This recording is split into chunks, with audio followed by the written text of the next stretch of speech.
Consistency of presentation. Obviously, we should remain consistent as an accountant.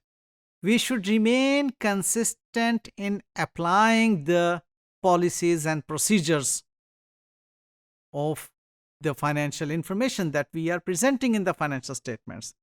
So presentation and classification की consistency बहुत important है financial statement में. What you are presenting and what is the classification.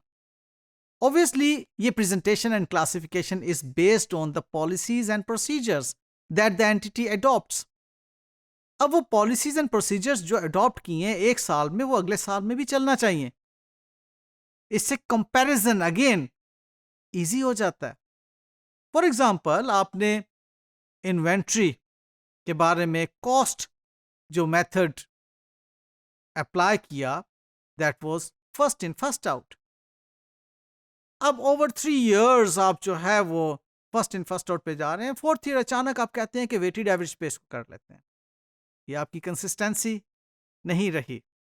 आपको consistently you have adopted a method that you have to consistently apply over the years. क्योंकि अगर आप change करते रहेंगे, एक साल फर्स्ट इन फर्स्ट आउट है, उससे अगले साल वेटेड एवरेज मेथड है इन्वेंट्री को कैलकुलेट करने का, तो वो कभी भी आपकी जो है वो इन्वेंट्री कंपेरेबल नहीं रहेगी. हमेशा डिफरेंट वैल्यूज आपके सामने आती रहेंगी.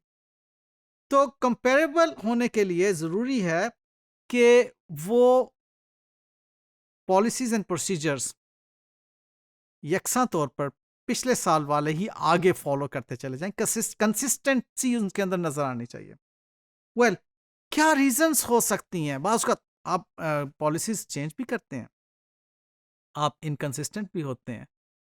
आपके पीछे कुछ पॉलिसीज को चेंज करने की बड़ी एक मजबूत बेस होना चाहिए. For example, significant changes in the operation of the entity.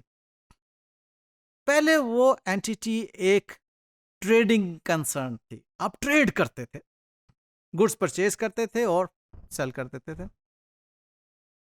और मोटी मोटी इन्वेंट्री होती थी. आपको पता चलती थी कि इतनी इन्वेंट्री है हमारे पास.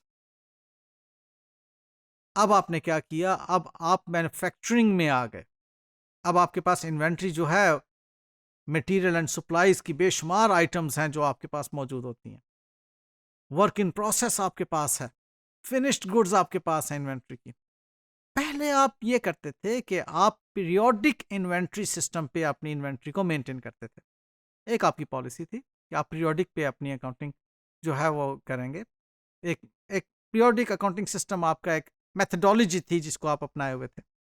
अब आप कहते हैं हम पीरियोडिक पर नहीं, अब हम परपेचुअल पे इसको करेंगे. अब ये चीज़ ध्यान में रखिएगा कि जब आप वेटेड एवरेज पे इसको अपना रहे होंगे पीरियोडिक और परपेचुअल को, डेफिनेटली डिफरेंस आएगा. Even first in first out पर भी पीरियोडिक और परपेचुअल जो होंगी वो डिफरेंट आपको रिजल्ट्स दे रही होंगी. तो ये आपका हो सकता है, मुमकिन है आप ये समझें कि अगर मैंने पीरियोडिक को अपनाए रखा तो बहुत सी इन्वेंट्री जो है वो आपकी चोरी हो जाएगी या ज़ाया हो जाएगी, क्योंकि परपेचुअल सिस्टम ऑफ इन्वेंट्री आपको डेली बेसिस पे हर ट्रांजैक्शन के बाद बैलेंस बताता. तो परपेचुअल को आप फॉलो करेंगे. चेंज कर दिया आपने अपनी मेथडोलॉजी को, ऐसा चेंज करने की इजाजत है. अनदर प्रेजेंटेशन और क्लासिफिकेशन इज मोर अप्रोप्रिएट.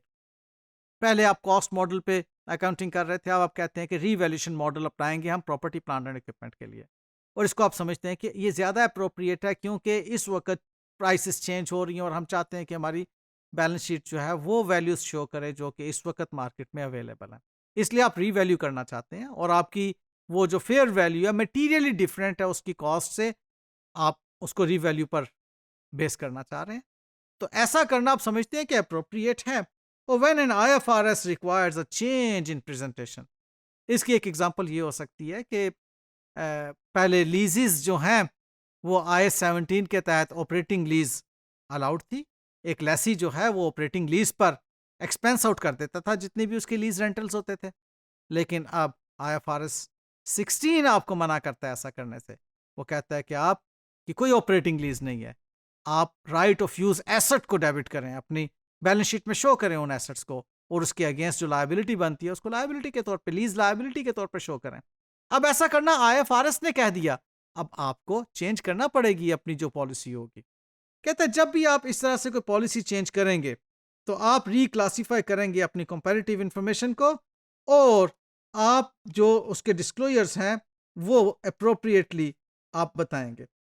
ये डिस्क्लोज करना अगेन आपको ज़रूरी इसलिए है कि आप अपनी फाइनेंशियल इंफॉर्मेशन को अंडरस्टैंडेबल बनाना चाहते हैं users of the financial statement के लिए।